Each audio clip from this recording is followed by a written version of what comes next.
اعوذ باللہ من الشیطان الرجیم بسم اللہ الرحمن الرحیم یا ایہا الذین آمنوا کونوا قوامین بالقسط شہداء للہ، اے اہل ایمان کھڑے ہو جاؤ پوری قوت کے ساتھ عدل کو قائم کرنے کے لیے اللہ کے گواہ بن کر۔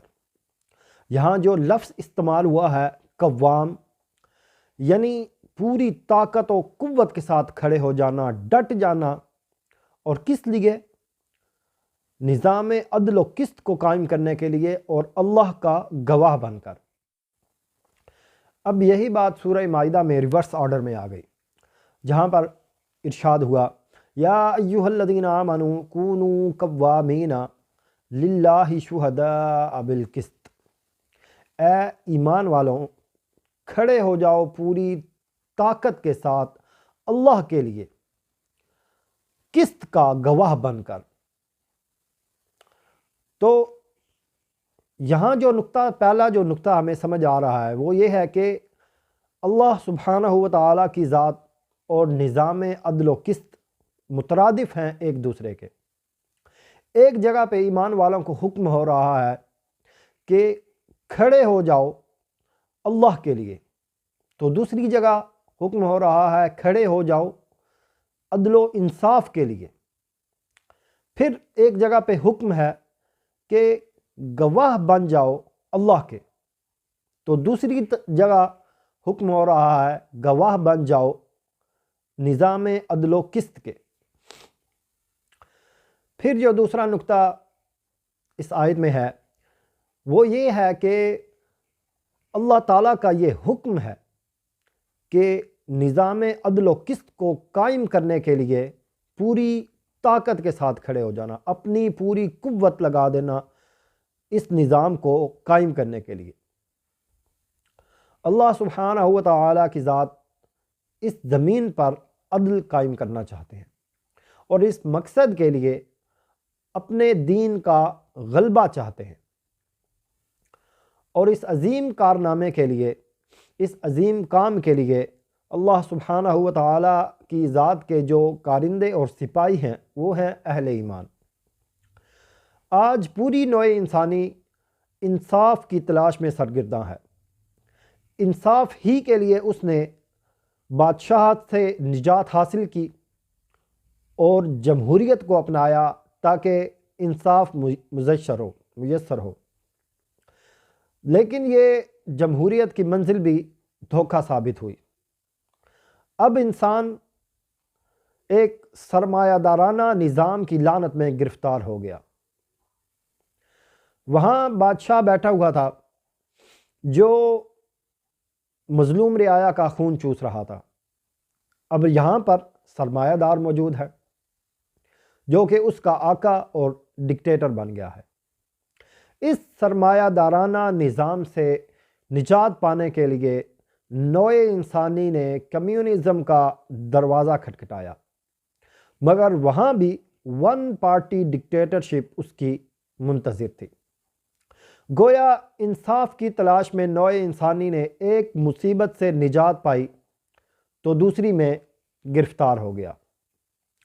اب نظام عدل اجتماعی کہہ لیں، نظام عدل و قسط کہہ لیں، یا انگلش میں اسے سوشل جسٹس کہہ لیں، اس کی تلاش کے لیے انسان جائے تو کہاں جائے، کرے تو کیا کرے؟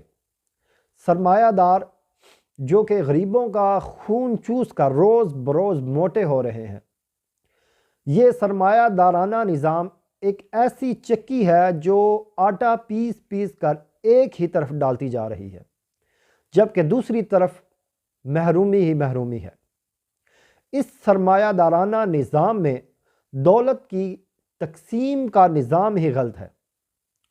ایک طرف تو وسائل کی ریل پیل ہے، جبکہ دوسری طرف بھوک ہی بھوک۔ ایک طرف امیر امیر سے امیر تر ہو رہا ہے، اور دوسری طرف بیچارہ غریب غریب سے غریب تر۔ اور یہ غربت تو ایک ایسی لعنت ہے جو کہ کفر تک لے جائے، جیسا کہ نبی علیہ الصلوۃ والسلام کا ارشاد ہے کاد الفقر ان یکون کفرا، قریب ہے کہ فقر کفر بن جائے۔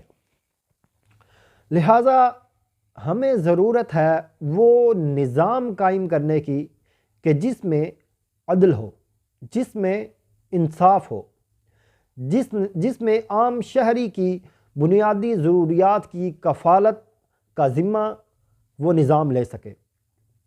اور اسلام کے نظام خلافت کے علاوہ دنیا میں کوئی اور نظام نہیں ہے جو کفالت عامہ کی ذمہ داری کی ضمانت دے سکے۔ اسلام نے نظام عدل اجتماعی پر جتنا زیادہ زور دیا ہے، بدقسمتی سے ہمارا مذہبی طبقہ اتنا ہی اس سے بے بہرا ہے۔ ہمارے لیے آج اسلام صرف اتنا رہ گیا ہے کہ نمازیں پڑھ لو، روزے رکھ لو، اگر استطاعت ہو تو حج بھی کرو، صاحب نصاب ہو تو زکوٰۃ بھی دو، یہ بھی فرض ہے، پھر قربانی دو۔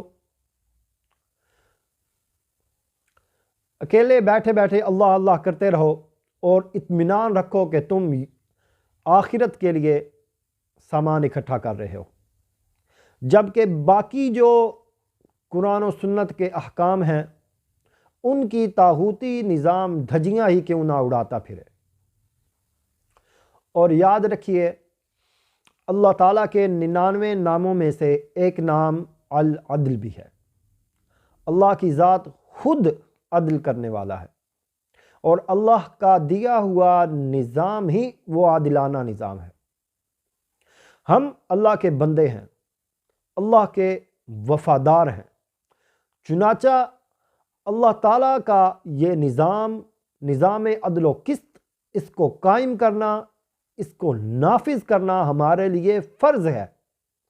اس آیت میں ہمیں حکم دیا جا رہا ہے، یہ کوئی سجیشن نہیں ہے، یہ کوئی ایسے ہی نہیں کہ کسی نے بات کر دی سو کر دی، یہ بہت امپورٹنٹ ہے، یہ ہمارے لیے ایسے ہی فرض ہے، ایسے ہی حکم ہے جیسے قرآن مجید میں نماز کے لیے حکم آیا، زکوٰۃ کے لیے حکم آیا، بالکل ایسے ہی۔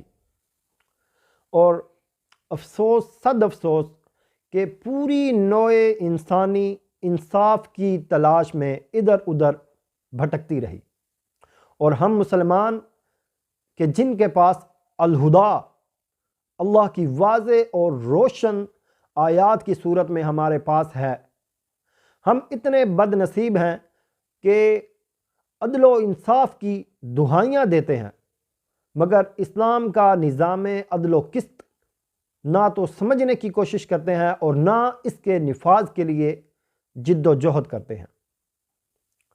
اور اس کی وجہ کیا ہے؟ اس کی وجہ قرآن سے دوری ہے۔ ہم نے قرآن کو ایسے پڑھا ہی نہیں ہے جیسے ہمیں پڑھنا چاہیے تھا۔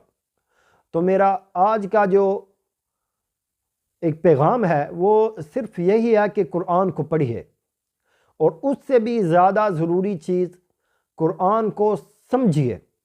پھر اس سے بھی جو زیادہ ضروری چیز ہے وہ یہ ہے کہ اس کے احکامات کو مکمل طور پر، مکمل نظام زندگی، چاہے آپ کی وہ انفرادی ہو یا اجتماعی ہو، چاہے آپ کا سیاسی نظام ہو یا معاشی یا معاشرتی زندگی ہو، قرآن و سنت کے احکامات کو مکمل نافذ کیجیے۔